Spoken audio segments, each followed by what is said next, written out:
Guys, what's up? This is me, Papakas Androidero. At pinadalan tayo ng Away Philippines, guys. Na talagang sobrang amazing na earphone dahil gawa sa kahoy ang pinadala nila sa atin. At ang model nito ay ES80TY kung saan, guys, nakikita ni Papakas sa box, wooden dynamic. Dahil syempre, guys, gawa siya sa wood. So, yan, box na natin siya. Makikita natin sa harapan. Ang mismong itsura ng box na yan ay merong kahoy na earphone at merong QR code sa harapan. At mababasa natin, ES80TY, enjoy original sound, wooden dynamic earphones. At sa side naman, merong QR code ulit.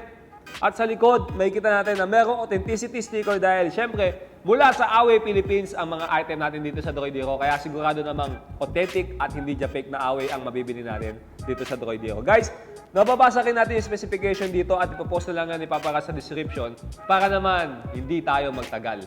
Diba? Maging mabilis ang ating video unboxing. So, makikita natin na tatlong box ang nasa harapan natin kasi merong color blue, kulay red, at syempre yung nasa harapan natin yung kulay black. So, binubukang ganito yan, guys eh. Yan. And then, makikita agad natin yung mga features na tulad ng 3.5mm jack na L-type, meron siyang remote at extra earbuds na libre, at pagyayabang ka agad sa'yo ng Away. Yung itsura ng earphone sa harapan ng box na yan, guys. Inihilang pag ganito! Ang box yan at wala na akong ibang nakikita sa loob. Siyempre, hindi mawawala sa mga binibideo unboxing natin ng user manual. Crocodile clip o alligator clip ang nakikita ni Papakas dyan. At sa mismong plastic, makikita natin na merong dalawang pares na extra earbuds na ang ganda ng kulay dahil meron siyang kulay red na contrast bukod sa kulay black. At pumunta na tayo sa mismong wooden earphone na dynamic daw, sabi ng Away. Oh, guys, makikita natin dito ang wire na ginamit sa kanya. Ang materials na nakikita ni Papakas ay rubber at flat ang design. So, hindi madaling magbulbul itong earphone natin.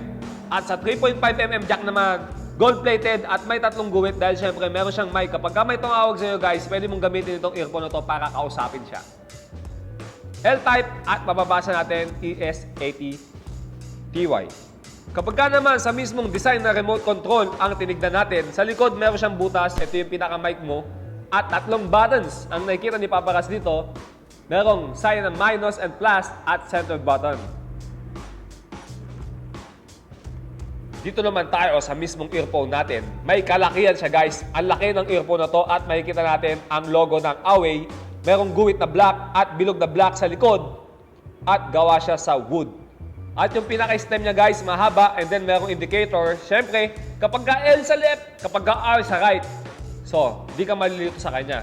Napakaganda at dynamic na dynamic ang tunog dito, guys. Ang laki nga lang niya talaga pero hindi siya mabigat. Kung gusto niyo umorder ng Away ES80TY dito sa Droidero, mag-message lang kayo sa aming messenger, siyempre, at tawagin niyo ang aming imaginary assistant na si Papa Kiko. Type nyo ang kanyang pangalan, PAPA space QICKO, at siya na ang bahala sa inyo. Guys, nag-a-accept kami ng cash on delivery within Metro Manila at shipping naman nationwide. Kaya naman walang kahasel-hasel. At kaya nyo na rin ako sa Facebook and follow nyo ako sa aking Instagram, Papakas. At magpa-follow back ako at i-accept ko ang inyong friend request. Meron kami YouTube channel sa lahat ng mga merong YouTube account dyan. Guys, please, mag-subscribe na rin kayo. Ito ang ating video unboxing ng Away ES80TY Wooden Dynamic Earphones. Thank you, guys.